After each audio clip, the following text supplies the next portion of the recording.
इस देश में इस तरीके से उन्माद फैलाए जा रहे हैं आरएसएस और बीजेपी के द्वारा। बीजेपी के एजेंडे में धर्म के नाम पर राजनीति करना। जैसे आप राम मंदिर में बौद्धिस्टों को शामिल नहीं किए, SC/ST लोगों को शामिल नहीं, मुस्लिमों को नहीं शामिल किए और अन्य धार्मिक लोगों को नहीं शामिल किए, तो फिर आप बौद्धिक स्थलों को उसका नियंत्रण जो है बौद्धिस्टों के हाथ में होना चाहिए। बुद्ध की मूर्तियों को जो है चुनरी पहना दिया गया है, बुद्ध के उनको टीका लगा करके उसको बदल करके उसकी पूजा पाठ करवाई जा रही है, अंधविश्वास फैलाया जा रहा है। कब तक छुपाओगे आप? सनातनी की बात करते हैं तो सनातनी भी बौद्धिस्ट हैं। अगर ठीक है आप मुस्लिमों को जो है आप रोड पे नमाज पढ़ने पे रोक रहे हो, तो 9 दिन जो मार्केट में जो रोड पे तुम्हारे पंडाल बनते हैं, तमाम लोगों को दिक्कतें होती हैं, सामनाएं लोग करते हैं, लेकिन फिर भी कोई बोलता नहीं है। वो एक दिन अगर आ जाते हैं रोड पर, वो भी अभाव में, अगर जगह नहीं मिलता है तो लोग आकर के पढ़ते हैं, तो तुम्हें इतना नफरत है। हम उनके साथ खड़े, और सिर्फ इसलिए नहीं कि वो मुस्लिम है, इसलिए कि ये असंवैधानिक कार्य है, गैर संवैधानिक है। आप किसी के धर्म में हस्तक्षेप कर रहे हैं और बिना उनकी अनुमति के, बिना उनकी राय लिए, तो ये तो तानाशाही है और ये नहीं चलेगी। ये देश अपना है, भारत हमारा है और भारत की विरासत हमारी रही है और इसको रोकने के लिए हमें मेहनत करना पड़ेगा। इसके लिए कुर्बानियाँ देनी पड़े, जेल जानी पड़े, लाठी खानी पड़े, उसके लिए हम लोग पीछे नहीं हटते हैं और नहीं हटेंगे। बोध गया का आंदोलन चल रहा है और लंबा आंदोलन है ये। अब जंतर मंतर पर लोग इकट्ठे हुए, आगे का रास्ता किस तरह से देखते हैं? देखिए, बौद्ध जो टेम्पल है वो आंदोलन 100 वर्षों से चल रहा है। कई बार वहाँ से बौद्धिस्टों को हटाया गया मारपीट करके, है ना। इस बार भी आंदोलन जो है चल रहा था, इस बार भी आंदोलन को हटा दिया गया।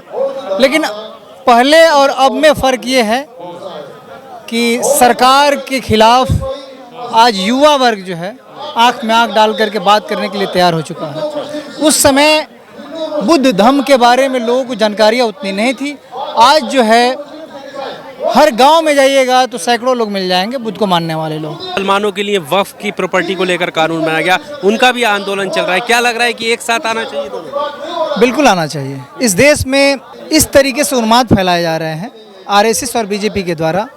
आपको याद है कि SC/ST एक्ट से स्टार्ट किए थे इन लोगों ने ख़त्म करने का, किसान, फिर से CA/NRC, फिर इधर वक्फ आया, फिर से ये तमाम सारी चीज़ें चलती रही हैं। लोगों को उलझा करके इसमें रखा गया, अन्य चीज़ों के बारे में लोग ना सोच पाएँ, इसके लिए सारी चीज़ें, धर्म के नाम पर भी बहुत सारी नफरत फैलाई जा रही है। बिल्कुल बिल्कुल, तो ये बीजेपी के एजेंडे में है, ये बीजेपी के एजेंडे में धर्म के नाम पर राजनीति करना। और यही मोदी जो है बताते हैं कि हम बुद्ध के देश से आए हैं। अगर सच में वो बुद्ध को मानने वाले होते और बुद्ध की विरासत को आगे बढ़ाने वाले होते, तो ऐसे बेशर्मी लोग, मुझे ऐसा लगता है कि ये आंदोलन होने से पहले ही जो है एक्ट को ख़त्म कर दें, क्योंकि ये असंवैधानिक है। ये एक्ट तो जो है संविधान लागू होने से पहले बनाई गई थी। तो इस पे आखिर में सरकार की, चाहे वो कांग्रेस हो या कोई भी सरकारें आई, चाहे बिहार में हो या फिर से केंद्र में हो, क्यों नहीं सोचा गया इस पर? ये क्या इतना बड़ा है? अमेंडमेंट तो हमेशा से हुआ है बहुत सारी चीज़ों में, और ये तो उसमें निहित भी नहीं है। तो इसलिए पूरा देश आज जो है बौद्धि टेम्पल को लेकर के, वो बेटी एक्ट जो बना था 1949, उसको ख़त्म करने के लिए एकजुट होकर के आज लड़ाई लड़ रहा है। संविधान की जो दायरे हैं उसी में रह करके हमें काम करना है, लेकिन ये आंदोलन तो बहुत बड़ा होगा और पूरे विश्वव्यापी आंदोलन है। ये मैसेज जो पूरे विश्व तक फैल गया है। और जिस तरीके से राज्यपाल ने जाकर के वहाँ पर असंवैधानिक कार्य किया, चूँकि राज्यपाल एक संवैधानिक पद होता है, वहाँ पर बैठ करके एक धर्म, ऐसे लोगों को जो है तो जाना ही नहीं चाहिए। और जा करके वहाँ पर उन्माद फैलाना, जो कि बौद्धिस्टों का जो है वो स्थल है, वहाँ पर जा करके आप जो है एक पहले से ही वहाँ पर डिस्ट्रीब्यूट है कि नहीं झगड़े इस चीज़ को लेकर के, बाद में वहाँ पर जो है शिवलिंग बना दिया गया। तो ये आक्रोश है समाज में और बहुत आक्रोश है। और इस बात से है कि चूँकि सरकार के लोग भी इसमें सम्मिलित हैं। हमारा संवैधानिक अधिकार है।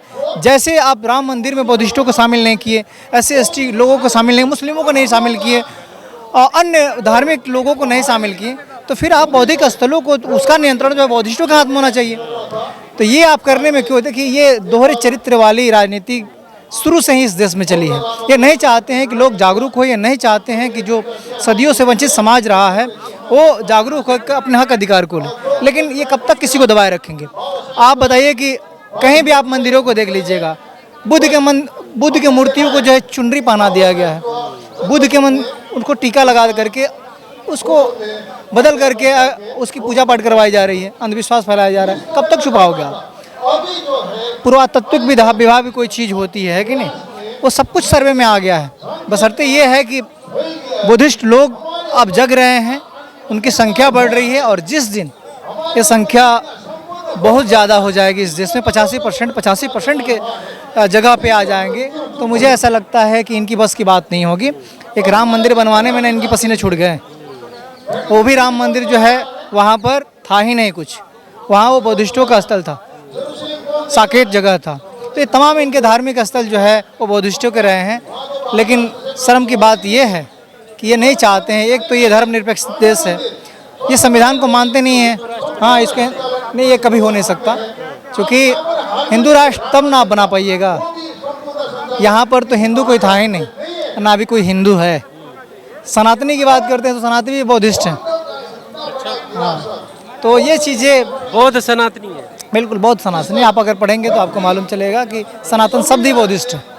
अब ये जब देखे कि भाई एक तरफ जागरूकता बढ़ने लगी, तो इन्होंने हिंदू कभी भी, ब्राह्मण आप देखिए कभी भी अपने आप को हिंदू नहीं बोले। हिंदू तो 31 के बाद बहुत ज़्यादा इसको प्रचार प्रसार हुआ ना, कि हाँ आप जो क्या वजह, जैसे बहुजनों की जो संस्कृति है, चाहे माइनॉरिटीज़ में खासकर मुसलमान हुए, SC ST OBC के जो लोग हैं, उनके कोई त्योहार आते हैं तब दिक्कत होती है, उनकी बारात निकलती है तब दिक्कत होती है। ये देखिए, ये वो लोग हैं जिनकी राजनीतिक रोटी जो है ना धर्म के नाम पे ही चलती है। अगर ठीक है, आप मुस्लिमों को जो है आप रोड पे नमाज पढ़ने पे रोक रहे हो, तो 9 दिन जो मार्केट में जो रोड पे तुम्हारे पंडाल बनते हैं, तमाम लोगों को दिक्कतें होती हैं, सामनाएं लोग करते हैं, लेकिन फिर भी कोई बोलता नहीं है। वो एक दिन अगर आ जाते हैं रोड पर, वो भी अभाव में, अगर जगह नहीं मिलता है तो लोग आकर के पढ़ते हैं, तो तुम्हें इतना नफरत है। और फिर उन्हीं के लोगों के यहाँ तुम शादी करते हो, उन्हीं के यहाँ तुम जा कर के ईद खाते हो। तो ये मोदी एंड कंपनी जो RSS के इशारे पे चल रहे हैं, मुझे ऐसा लगता है कि ऐसे कम लोग हैं, अच्छे लोग ज़्यादा हैं, और कुछ लोग ऐसे हैं कि वो इन सारी चीज़ों में पढ़ना नहीं चाहते, वो चुप हैं। ये इनकी उतनी संख्या नहीं है, वरना इस देश में बहुत कुछ हो सकता था। अच्छे लोग भी हैं, हमारे जैसे लोग कार्य करने वाले लोग भी हैं, आपके जैसे पत्रकारिता करने वाले लोग हैं। ये मेन सब चीज़ का जड़ है मीडिया। अगर मीडिया इन सारी चीज़ों पर जो है बात करना बंद कर दे, फिजूल की न्यूज़ को चलाना बंद कर दे, जिनमें चीज़ें दिखाए, तो मुझे ऐसा लगता है कि समाज में 6 महीने में बहुत सारी चीज़ें बदल जाएगी। ये सब बिके हुए लोग हैं, आप जैसे सोशल मीडिया वाले लोग ही तो इस चीज़ को संभाल रखे हैं। मांस के नाम पर मुसलमानों को निशाना बनाया जाता है, मूछ के नाम पर। मुस्लिम इतना बेवकूफ़ नहीं है इस देश में, और मुस्लिमों के साथ जो है मुझे ऐसा लगता है कि जितने कन्वर्टेड मुस्लिम हैं वो सब बहुजन ही तो हैं। आप अगर हिस्ट्री उनको 2-3 पीढ़ियाँ अगर देखोगे, तो सही बात यह है कि जब उधर सम्मान नहीं मिला तो इधर अपने सम्मान के लोग आए, और कहीं गलत नहीं है, हम अपने अनुसार जो किसी धर्म को जो है मान सकते हैं। लेकिन इस देश में अगर जिनको आप हिंदू बोल रहे हैं उनकी संख्या बहुत कम है। SC ST OBC माइनॉरिटी को अगर देख लिया जाए, ये सारे लोग जो हैं बौद्धिस्ट रहे हैं, और ये मनवादी लोग जो कि षड्यंत्र के तहत जो बुद्ध मंदिरों को तोड़ा, बुद्ध की विरासतों को तोड़ा, जिस तरीके से पुष्यमित्र शुंग वेदरथ के मार करके और इस तरीके से किया, तो ये सारी चीज़ें धोखे से की हैं। इनकी औकात नहीं है कि सच्चाई को जो है ये बता सके, सच्चाई को स्वीकार कर सके। हम लोग जितनी भारत की इतिहास रहा है ना, उसी को तो बताने का कार्य करते हैं। सही है, भारत इसी से जाना जाता है। एक रास्ते पर आकर लड़ाई लड़नी, बिल्कुल लड़नी चाहिए, और सिर्फ दोनों की नहीं, इस देश में जो भी अल्पसंख्यक है सभी लोग एक साथ आ जाना चाहिए। और हम लोग तो हैं, वक्फ बोर्ड जो आंदोलन है ना, अमेंडमेंट जो किया है वक्फ बोर्ड वाला, तो उसमें हम लोग तो खुलेआम आकर के और मंचों से बोल रहे हैं, बिहार हो, यूपी हो, कहीं भी हो, हम उनके साथ खड़े। और सिर्फ इसलिए नहीं कि वो मुस्लिम है, इसलिए कि ये असंवैधानिक कार्य है, गैर संवैधानिक है।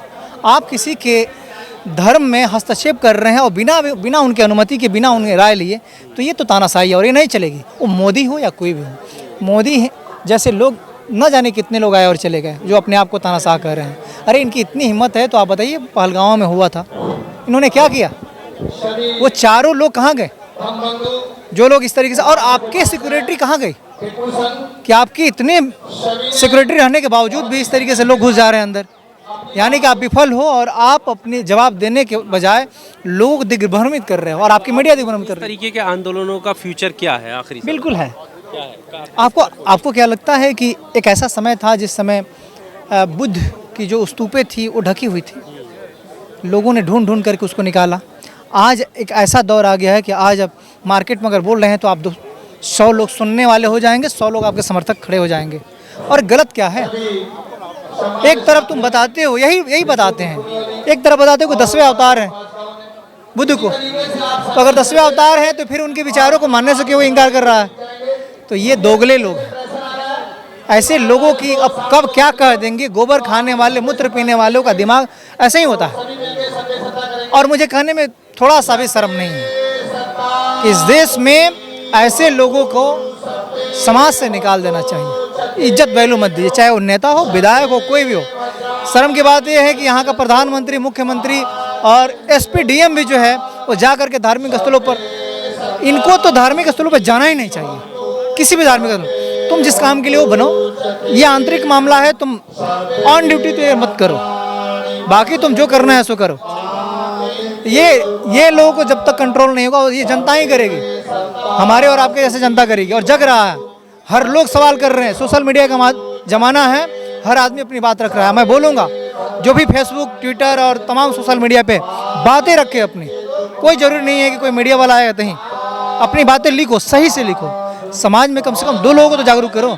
ये देश अपना है, भारत हमारा है और भारत की विरासत हमारी रही है, और इसको रोकने के लिए हमें मेहनत करना पड़ेगा। इसके लिए कुर्बानियाँ देनी पड़े, जेल जानी पड़े, लाठी खानी पड़े, उसके लिए हम लोग पीछे नहीं हटते हैं और नहीं हटेंगे। क्या हुआ, बिना कुर्बानियाँ का तो कुछ मिला नहीं है इस देश में। तो कुर्बानियाँ से ही, इस तरीके से जलील होने से अच्छा है कि हमारे ऐसे युवा अगर कुर्बान हो जाएंगे तो सौभाग्यशाली होगा कि हम अपनी विरासत के लिए मर गए।